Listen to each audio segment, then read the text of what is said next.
MadLab Performance presents The Lab Podcast. Here's your host and chief mad scientist, Dan Gilbert. Hello and welcome everybody to The Lab. I'm here with Alec. You're not Alec. No, I'm not. Juliana Rossi. Yeah. We have Yeah. nutrition coach, Yeah. fitness expert. Yeah. I think you have some other titles in there that I'm forgetting. President of the known world. Mm-hmm. Not yet. Mm-hmm. Owner of MadLab. Yeah. Future Almost. owner of MadLab. Yeah, you'd win it in a I fight. gotta duel you for it, but yeah. Yes, I'm not ready, but I guess even in the future I won't be ready. Let me know when you're done. I'll be preparing. Today's podcast is brought to you by FNX Fitness. If you're looking for a supplement company that'll help you rise up, look no further than FNX Fitness. With products ranging from recharge to help amp up your workout, restart for your AM protein blend, or rebalance for all of your green, super green needs, actually. Whether it be gaining muscle or just looking to live a healthier life, FNX will help you get there. For 15% off of all FNX products, use the code, Alec, MadLab, capital M, capital L. That is correct. MadLab, yes. For 15% off, put that in your cart at checkout, and that way we can get you closer to all of your nutritional goals. What are we talking about today, Giules? We're gonna talk about nutrition for athletes. For athletes. For athletes. You were a collegiate athlete. I was. Yeah. Did you guys have any kind of nutrition plan? Not necessarily. A lot of our nutrition was like limited to our dining hall options, and where I went to school, we did not have that wonderful of a dining hall. So, yeah, it was kind of limited to that. And then we got some nutrition advice maybe towards my junior year. And then other than that, we were pretty much on our own. So you guys didn't have like a team nutritionist? No. Or anything like that? No. And so did they have any kind of plan for you that would be printed out? No. Anything? No, nothing. See, I think that happens pretty often. I mean, at some of your, a lot of your Division I schools, they obviously have, they have even just specific, not even school nutritionists and dietitians, but they have team nutritionists. Like a football team will have different, swim team will have something different, stuff like that. But for many of our athletes out there, especially our high school athletes, and definitely our middle school athletes, there's not really any guidance for them at all, and they're kind of just left to their parents' devices.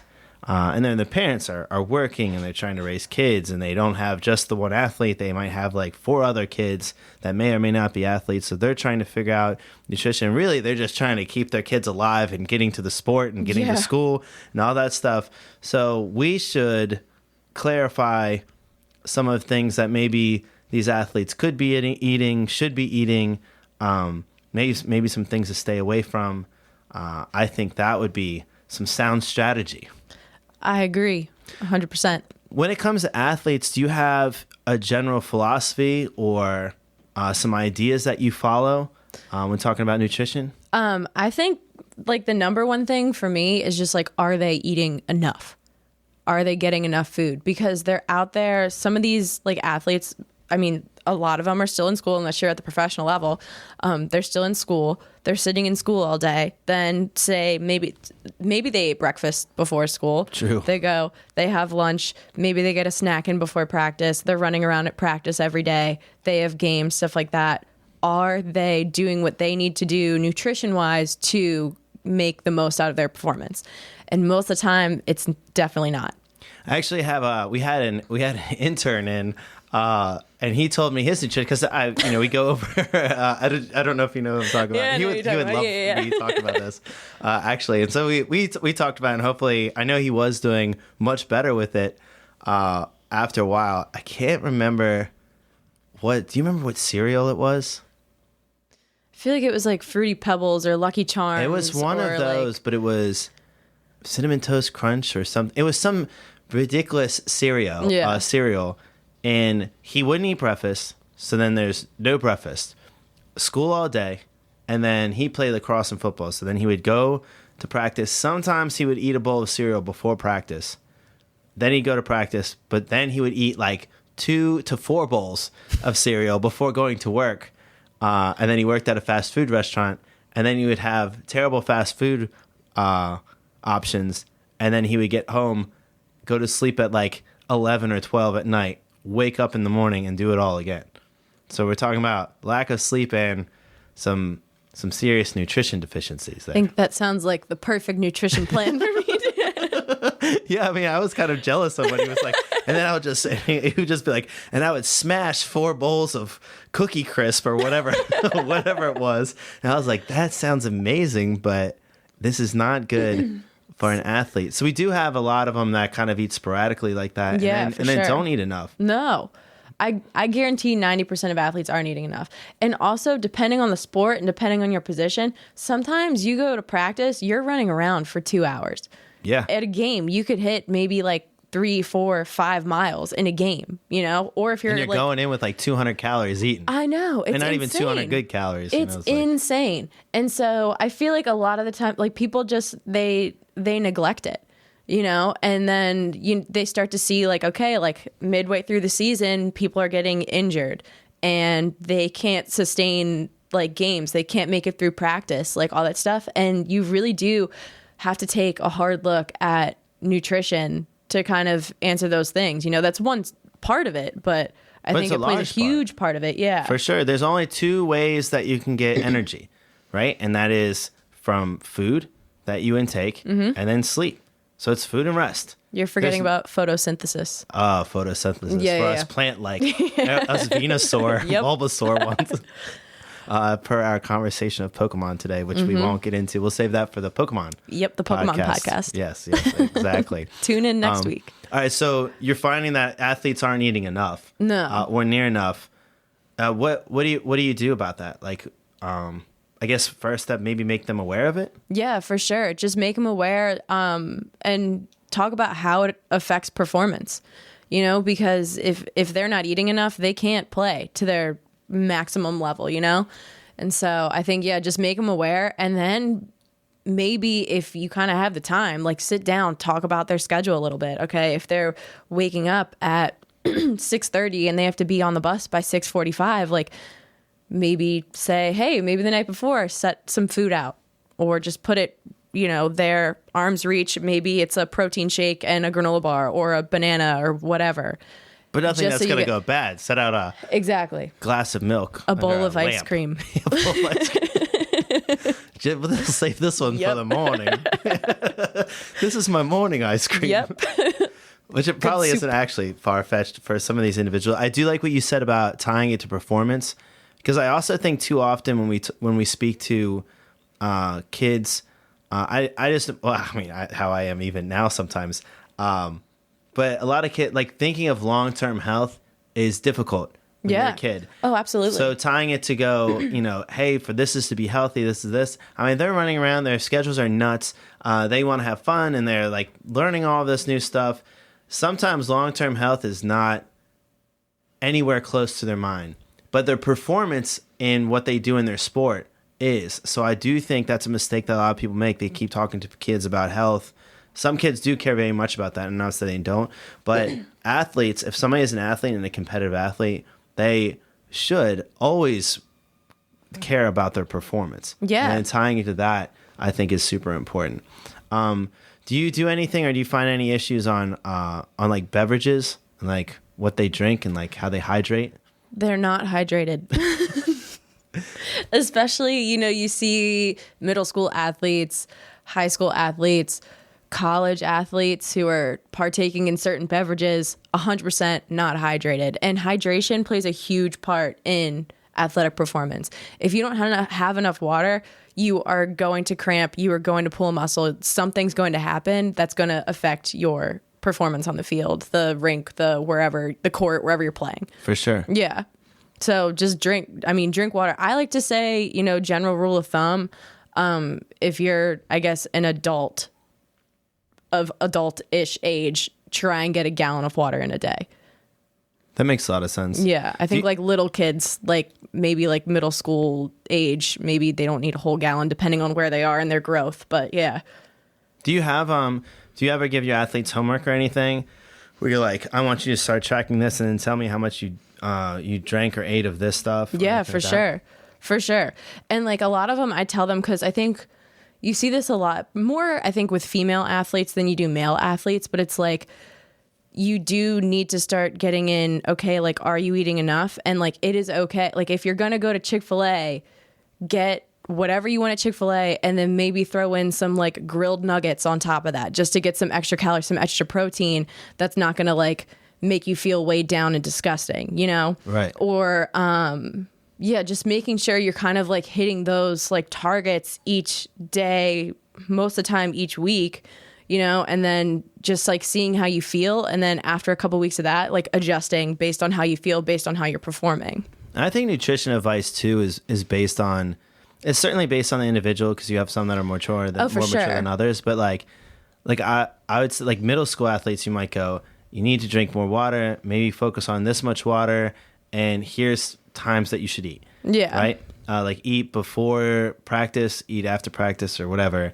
Where high school athletes, I find I can actually break down some of the macronutrient stuff, like I did with I mean, obviously it's an intern, so it's an older kid as well, but that made them very interested, and they're like, oh, wow, I'm not even close to anything I should be. Yeah. Do you ever break stuff down that way for any of the athletes? Yeah, for sure. And it is super eye-opening, because a lot of them realize, oh, crap, like I'm not eating enough, or I'm not getting enough protein, or I'm not drinking enough water, like stuff like that. And then they, you know, they're not just wondering why they tear a hamstring every other week in practice. The one kid's back hurt all the time. Just his lower back just ached. And it was just like, and there was some movement issues for sure, but once the nutrition was fixed, that went away. Yeah. You know, so it's like, sometimes your nutrition can have very much to do with the way that your body, with just pain. Yeah, absolutely. Yeah. Absolutely. Especially when you're drinking. I mean, I don't even know how much sugar. That's like an astronomical amount. Again, jealous, but at the same time, it's just not. It's not good for you. When you were talking about water, we actually had an athlete. So not a general population or anything like that. So we had an athlete that never drank water. Ah, yes. Yeah, never. I know this athlete. Yes. He's doing much better now. Yes. But literally, it was, I think it was just, wasn't it just soda and milk? It was like Diet Pepsi and milk. Yes. Yeah. Not combined, so nothing, but maybe combined. It could, yeah. I don't know sounds what he's like doing. Just the start of a bomb. Oh, yeah. Or something. No. Or a new Pokemon. They're evolving. Bringing everything back to it. Sorry for screaming at you, Mike. Not you, Mike, but this Mike. The actual Mike.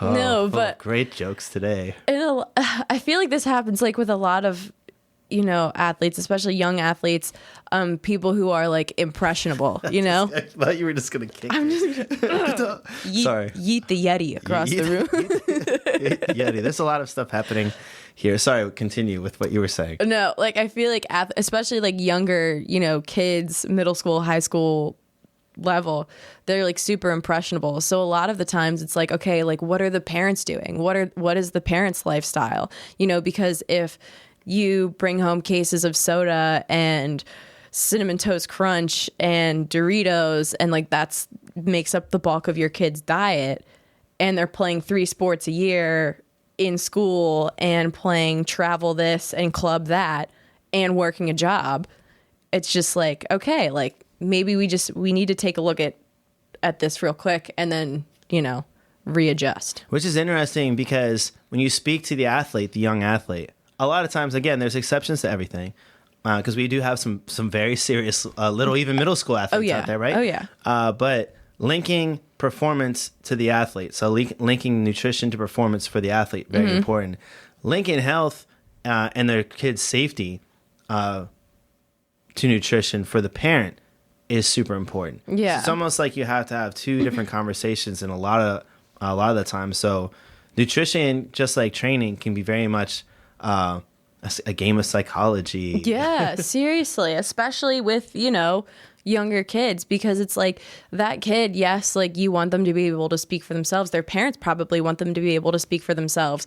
But, you know, at the same time, you need to say, okay, if your kid's going to be out on the field and you want your kid to excel in this sport and, you know, the rest of their life and not be exhausted throughout the day, like we need to make sure like, okay, you're checking off all your boxes when it comes to nutrition, Right. No, that makes complete sense. And I think, I'm a parent, and as much as I know about nutrition and training, I've fallen into the trap of my kid is picky, and then sometimes I just want to feed him so that he survives the day. Yeah. And then you start looking at what you're feeding them, and you're like, oh my God, well, how did this happen? Because it's just like a gradual thing, and you don't think about it because you're just trying to get them in and out the door, get them to school, pick them up from school, make sure that they eat something before the homework, make sure that they get to go play X sport, whatever, then get them back, then get them to eat before they go to sleep, and then repeat the process.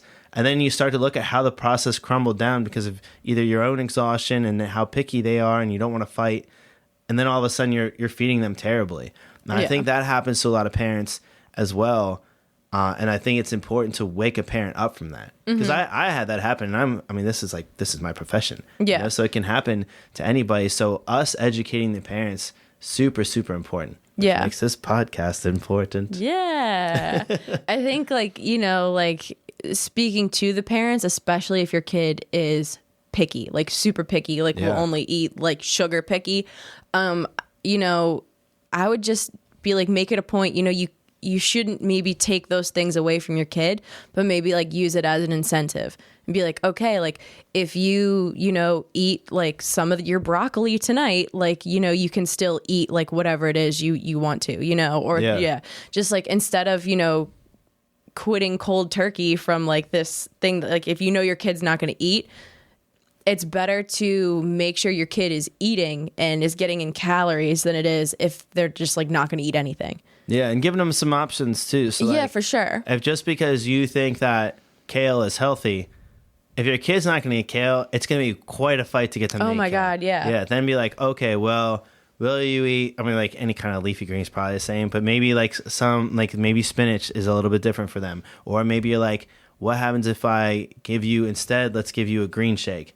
Will you eat, will you do something like that? Will you have broccoli? Will you have something green or some kind of vegetable? Yeah. If they're not there, maybe be like, here's some carrots at least. Yeah, like just a raw vegetable. Yeah. Here's carrots and like some ranch dressing. Right. Like just, eat it. It's good for you. And then, you can kind of, go progress from there. Yeah. And I think that is, it has to be I don't have kids, so I don't know what it is trying to feed a picky eater. I was never a picky eater, but like that has to be, tough. Yeah, it has to be super tough. And I think just kind of like, making sure your kid getting the calories they need in order to, perform in their sport, because we are talking about nutrition for athletes, not just like, getting your picky kid to eat, but like making sure your kid's getting the calories they need to maintain their activity levels, but also like making sure they're not hating it, because if they hate it, they're not going to do it. And you don't want to have a negative connotation to anything healthy. Exactly. Either. So they should slowly learn, and then like, no, they're not going to be super excited about it. And some kids are, but again, there's exceptions to everything. Yeah. But they're not going to be super excited about it now. I'm like, Jack eats, he drinks green shakes, and that Jack's my son, but, and he's actually been on the podcast. But he'll drink green shakes and stuff, but he hates them. And he'll drink fish oil, and he hates it. But he knows what it does. Mm-hmm. And, he's out of the age where he understands it. So he'll, drink from the bottle for his fish oil, and then he'll eat his crappy vitamin, because those taste not the greatest. I can vouch for that. They're terrible. And then, that's what you have. And then he'll drink his green shake, and then he'll go out the door. We'll have some other food and stuff like that. I think one of the things that gets really confused for parents and athletes is even just the start of the day. And this is kind of weird, because we've had talks about meal timing before with breakfast, but for athletes, I think that child athletes, so when we're talking about even college, I would say when people are trying to develop some kind of routine or some kind of healthy habits, I think breakfast does become really important. For sure. Figuring out. So again, the meal timing, there's all sorts of research all over the place with it. So I'm not speaking about the meal timing. I'm just speaking about creating a healthy habit and starting the day that way. Almost like when people talk about doing the first task of the day and making your bed and stuff like that. It's almost the same kind of thing with breakfast. Do you ever talk to them about breakfast, or do you have any thoughts on that because breakfast is one I think gets skipped a lot because kids like to sleep in. Yeah. And then parents are just trying to get somebody out the door. And then two, I think that breakfast a lot of times is one of the crappiest meals people eat. It's almost like a dessert. Oh my God, yeah, for sure. Like you go through the grocery store and you pick out like a thing of like granola bars or a box of cereal, and we call that breakfast. Eggo waffles used to be one of my favorite breakfasts when I was a kid. Mine too. I loved Eggo waffles. Cinnamon Eggo waffles. Yes, with butter and syrup, or just like you make an Eggo waffle sandwich with peanut butter. That sounds amazing. I did not do that. Oh my God, that was chef's kiss. It was, one of my favorite breakfasts. Not the most healthy breakfast in the world, but, I was eating as opposed to like but at least not you had eating. some calories in that. Yeah. Yeah. And, especially like, granted, like when I was in high school, we didn't have like super early morning practices unless it was on like a Saturday. So it's like, okay, like maybe I skip breakfast, this Saturday and eat afterwards, which was not the healthiest decision. You should have at least something in your system to start the day. Because like say, you're all regimented and you have your routine and your parents cook dinner at 5:30, you eat at 6:30, and then you don't eat anything for the rest of the day. Then you go to bed. Then you wake up, then you don't eat breakfast, then maybe you eat lunch around like 12 o'clock, 1 o'clock.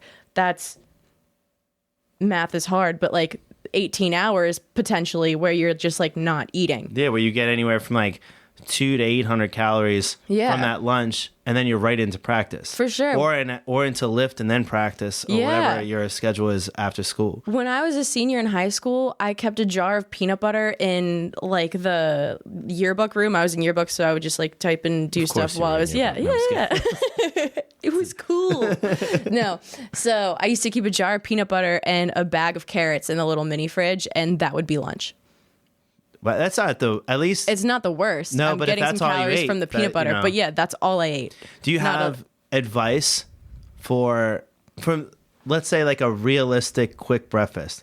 Because not every parent or every kid is going to want to make like start making eggs and all sorts of stuff. Honestly, I would say just grab like a protein shake and a piece of fruit. That's not a bad idea. You don't even need to prepare anything. You just buy the little pre-made protein shakes. You can get them in chocolate. It's delicious. Okay. Yeah. They have a million flavors. And then maybe like an apple or a banana or something with a little bbit of like healthy sugar to like kickstart your morning, where like you don't need to be drinking coffee or energy drinks or stuff like that. And you're kind of, you're awake and then you're satiated because you've had like a shake and then like something solid. That makes a lot of sense too. And then even if you don't want to eat, like that's not a ton of food you're putting in your system where you're going to feel sick, because I don't love eating at 6 a.m. when I wake up. Like it's just like, I'm just not hungry then. But I can grab my protein shake. I can drink my protein shake. I can grab a piece of fruit and I can head out the door. Yeah. Yeah. And then you can and even if you just head out the door, those things, you can kind of eat those at your leisure too. Yeah, for sure. At least start hydrating. Oh my God, yeah. And maybe start hydrating and have a freaking vitamin. Yeah. Like something. Oh my gosh, yeah. That makes a lot of sense. I also think it's, again, going back to the dessert breakfast, is like when you're like, my kid eat breakfast every morning and it's a bowl of really almost any kind of cereal. Yeah. But certainly if it's like a bowl of Cinnamon Toast Crunch or like the sugar-loaded Raisin Bran, but it's Raisin Honey Bran. bunches of oats. That's a good one too. The oats. Yeah. They're healthy. Just kidding. But that's what people think, though. They're like, well, it's got oats in it. I'm like, well, I don't know if that's what it has exactly honey that bunches. Honey's good. Honey's healthy. Honey's healthy. It's natural. Yeah, maybe not that kind of honey, whatever that whole created mess is in that thing. Or they'll eat, they'll be like, well, they had pancakes. And you're like, well, you took the time to make pancakes. That's good that you did that for your kid. Yeah. But if you're eating pancakes or like some kind of toasted waffle every morning with syrup, I don't know what you're, at least you put something in their stomach, but it's not good. Yeah. Yeah. Toaster strudel was another one. What about Pop-Tarts? Pop-Tarts were good. Pop-Tarts were good. They like had to be like heated up. Like I would toast the Pop-Tart beforehand, because like you could. This eat is the like cold the Pop-Tart. Dessert Breakfast podcast. Yeah, that's us dreaming about nutrition. what we We're just actually going to talk want. about Pop-Tarts. But that's another one that people pick. They're like, oh, well, they had Pop-Tarts. They've got some nutrition. Yeah. They don't have any nutrition. It's No, they're going to have a sugar high for maybe like 30 minutes, and then they're going to crash. Yeah. Yeah. And then you're going to get, that's also interesting because I think that you have some of these high sugar breakfasts. There's a K in there. I say it weird, but I don't care. I get rid of the K and some of the other letters. Streamline the process. Yeah. It's a custom meal for me. And for many, it seems. But then they have those high sugar breakfasts. I do skip that letter, but I'm going to continue to. They have those high sugar early morning meals.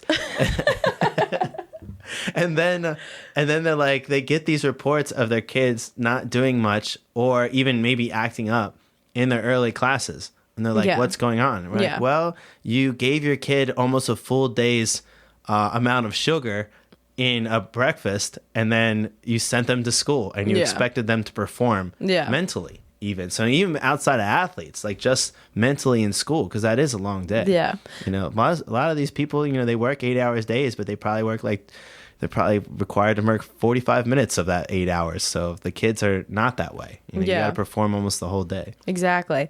But if you're going to eat Pop-Tarts, to bring back the Pop-Tarts, it might not hurt if you have to have your Pop-Tart to eat it right before practice. They're pretty high on the glycemic index scale, so they're pretty high in sugar. The GI scale is pretty much just like a way of like how quickly like that food is going to be. Hi, Wolf Dog. Wolf Dog got trapped. Getting comfortable. So the glycemic index breakfast. The glycemic index scale is a scale. It rates carbohydrate-based foods. The higher it is on the scale, the more quickly your body is going to like utilize that energy, or utilize it as energy. And so something that's like more sugary and more processed is going to be higher on the GI scale. Something carb that is like higher in fiber is going to be lower on the GI scale. So if you're looking for something that's going to give you a quick burst of energy, a Pop-Tart before practice might not be a terrible idea. While it's preferred you maybe don't have the Pop-Tart, if you have to have the Pop-Tart, maybe eat it before practice or before your game, so or in the middle of your game. If you're going to do something like high in sugar, maybe that is the time. Yeah. You know, not super late at night to affect your sleep, not in the morning to affect your school, and to set up your healthy habits for the day. I don't know what Wolf Dog is. A little tail wag to face plant.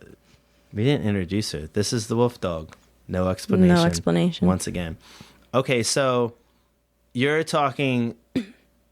Give me kind of a summary of advice to your parents with athletes or just your athletes in general. Like, what are some things that they need to do? Number one, drink enough water. Hydrate. Try to get how much? A gallon. Throughout the day, a gallon is not that much water. Right. Not on your head. No. Not on other people's heads. No. And you don't need to carry around a gallon of water to show off to your friends or whatever. Some people have to. Yeah. My stepbrothers were wrestlers. They made them carry around their gallon jug. Right. You know. But that's a whole nother thing, actually. Hold on. Let's stop there because that is something I want to talk about. I almost think I love combat sports. So I love combat sports. However, I think that if you want to make a kid, so anybody that's high school or middle school, make weight, you're insane. And to me, that's almost criminal. For sure. Especially, so think about combat sports in high school, mostly male. Yeah. Look at that high school freshman who's coming in maybe 90 pounds. He doesn't need to stay at 90 pounds. He does not need to stay at 90 pounds. Literally stunning his growth. He's trying to grow. He's trying to get bigger. He's trying to get stronger. He's trying to get more powerful, and you're taking that away from him. Right. Yeah. I just think, and no matter what, even let's say old Johnny over here is like 20 pounds overweight, right? And so maybe he could stand to lose some weight because maybe he doesn't eat right or whatever. The correct way of getting him to a certain weight would be developing healthy habits, not making him lose water weight to go perform dehydrated in a really intense athletic event. Like that's crazy to me. Don't make Johnny run in a sauna in sweatpants. Yeah, and don't make Johnny start spitting into a bottle throughout his school day. Or don't make Johnny eat just a single granola bar throughout the school day. Don't make Johnny swallow a bunch of Pepto-Bismol. That would be terrible. Poor That is Johnny. something that happens. Oh my gosh. Yes. Yeah. Jeez, I've never heard that one. Yeah, I've heard the sleeping in trash bags one. That's another one. Yes. That sounds terrible and loud. It's a crazy screwed up culture. Yeah. You know, if somebody is whatever weight, then have them fight at that weight. You know, like like F your school and whatever you're trying to do, like that kid is more important than the competition and everything else. Yeah. You know, if you haven't, if it takes like maybe some loss of weight because it would be healthy for them to be lower weight, then that comes from healthier habits and slowly turning them towards that, not some drastic change right before a Saturday event. And that's the thing, like if you want your athlete to perform as a coach, making them drop an insane amount of weight right before they have a meet or right before they have a fight or anything like that is crazy, especially if they're still growing. And they're stopping doing that at higher levels too. So even at your professional levels, I used to have guys that would come down like 30 or 40 pounds, sometimes more than that, which is crazy in its own right. But now that's happening less and less, and you're having guys fight more often at their normal weight. But besides that, those guys are paid. Like they're adults and they're making their choices. They're not having some like high school coach or a parent or whatever like that wants some kind of validation from their kid. What is it? Live vicariously through was what I was trying to say. Yeah. That wants to live vicariously through their kid, make a weight just so that they'll feel better. Yeah. Right? That's nuts to me. And to me, that is right on the border, if not over the border of criminal. Like that's crazy. It's like almost like neglect. It is. Be like, oh, you can't have dinner tonight. Like, I know you're starving. You're not allowed to eat. You got to make weight tomorrow. Like, that's crazy. Yeah, you should be like, you should be wanting your kid to eat. Like that's like a whole thing as a parent. Oh my gosh. So that's just why it's move wild towards to think healthier about. choices. It really is. Like if you were trying to get a client to lose weight, you wouldn't do the same thing. You wouldn't be like, all right, look, we need to lose a lot of water weight. I know it's only temporary. It only lasts for like 3 days, but you're just gonna lose as much water weight as possible. You're gonna be wearing 4 hoodies and then a trash bag on top of that, and like one of those like garden trash bags, and then one of the ones that has like the Flex Seal. And then you got to stand in the sun. Yeah, then you got to stand in the sun. It's also a 0-calorie diet. In a hot tub. Mm-hmm. You can only sunny hot tub. Photosynthesize. Right. Well, for the Bulbasaurs. Yeah. That's different.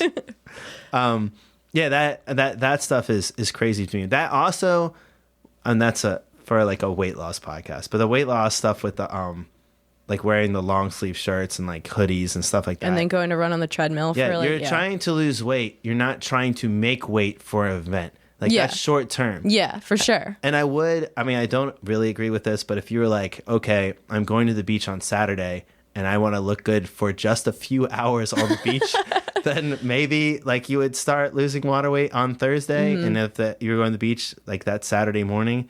But again, that's just, it's gonna, as soon as you start eating and drinking, like if eating carbs again and drinking water, you're going to gain all of that weight back. Oh, so for just sure. Like, I don't know. It's for this sure. thing. So it's not like actual weight, like fat loss that you're losing that way. So drink water. Is that where is that as far as we got before I just went on to a diatribe? Hydrate yourself. Hydrate yourself. And then I think make sure you're eating enough food. Enough food. Make sure you're eating enough food. I'd say that even before. How do we figure that out?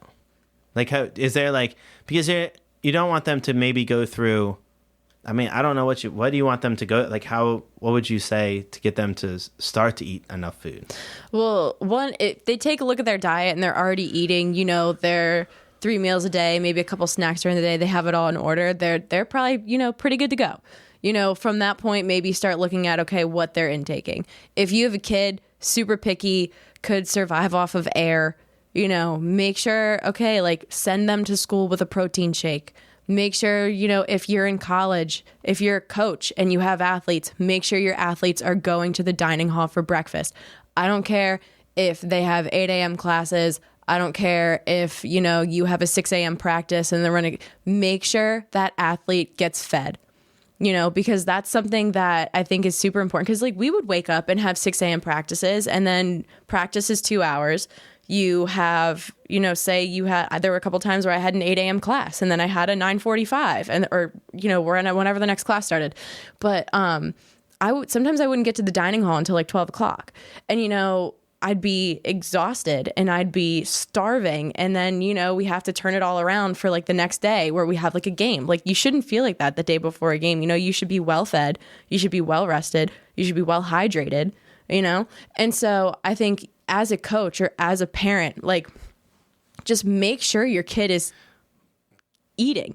So I think that is super important, but is there something that they can, like a way that they can track? Would you have them track, or would you just be like, look, they just need to eat this many meals at first, and then maybe you start worrying about tracking? I start with that because a lot of kids and a lot of parents, you're looking at parents, you're looking at coaches. That's, as a coach, you have like maybe 22, if you have a football team, maybe 100 athletes to look at. Yeah. You can't sit there and look at everyone's individual schedule and make sure all of them are eating. For sure. Same thing with parents. If you have 2 or 3 kids, you work full time, your kids are playing different sports, stuff like that. You can't really sit there and think about, okay, well, did Johnny eat his midday snack? Like, so I think like just start with, okay, I'm making sure my athlete is fed. He's not hungry during the day. He or she is not hungry during the day. And they're able and ready to perform when it comes down to it. I think then from there, once you make sure your kid is fed, if 2 weeks after you've been making sure they're getting their meals, they start, they're feeling groggy, maybe they're putting on the wrong kind of weight, then, okay, readjust, because, not all kids need to be taking in like mass gainers, or they need to be drinking 5 protein shakes a day and like stuff like that. It's super individualized and it's different for everyone. For sure. Yeah. I think it's a big mistake that we make on nutrition. Oh my God, absolutely. And I think, trying to cookie cutter it. Yes. And so I feel like you see this a lot, especially, like football players, sports where like you need to be big. Some like wrestler, people who fight, like stuff like that. Like a lot of coaches, parents, stuff like that, try to almost like force feed their kids. And then you start developing these maybe unhealthy habits. And because, the kid isn't, they're gaining weight in the wrong ways, they're not necessarily performing at their best. That makes a lot of sense. Yeah. Okay. So you hydrate, make sure you're eating enough. Anything else? I say after that, if you have those 2 things squared away and you're feeling good and you're feeling healthy, or maybe, you're not feeling so great and you're taking in your water, you're taking in your calories, I'd take a look at, okay, what are you eating? Then starting to clean up. Yeah. Okay. Yeah. Are you eating Pop-Tarts all day? Do you have a balanced diet of like, leafy green vegetables, and you're getting enough protein and like all those things that like make up an important diet? Or are you like eating donuts and Eggo waffles and which sounds amazing, jars of peanut butter for lunch? We're gonna have to add that to the dessert podcast. Donuts. Mm-hmm. Luke Hillman have to pop on. Luke Hillman donuts. Well, if you liked the episode, we hope you did. Make sure to like, subscribe, follow us. So go to YouTube, like, subscribe, turn that little bell ring on, so every time we put out a new episode like today's, you're going to get that notification. As well, if you like podcasts instead of YouTube videos, make sure to try and find us on all platforms for podcasts. That includes Apple Podcasts, Spotify, and more. Make sure to subscribe. Once again, turn on those notifications if possible, and we'll be hearing from you very soon, hopefully. Giules, Dan? Thank you for the great advice. Anytime. I think this is a good podcast for any parent of an athlete or an athlete of a parent. Yeah. I think they need to listen to this podcast. Any last words? I guess like don't overcomplicate things, because when it comes to nutrition, it can get super complicated. But if you just make sure your kid is hydrated, make sure, or your athlete, not all athletes are kids, but make sure your athlete's hydrated, make sure your athlete's eating enough, and then after that, maybe take a look at what they're eating and make sure they're not eating like crap every day. That makes a lot of sense. I think, you could have a pretty well-performing athlete. You could have a ton of well-performing athletes if they just did those 3 things. No, that's a good point. And that does kind of simplify the process. Yeah, because it doesn't need, especially when you have they have a ton of things on their plates, especially once you get into like the high school, college level, it gets to be a lot. And so just streamline the process. Streamline the process. And with that, I would also like to add, if you ever get bitten by a wild animal, take your rabies shot. Thank you guys for listening to another episode of The Lab.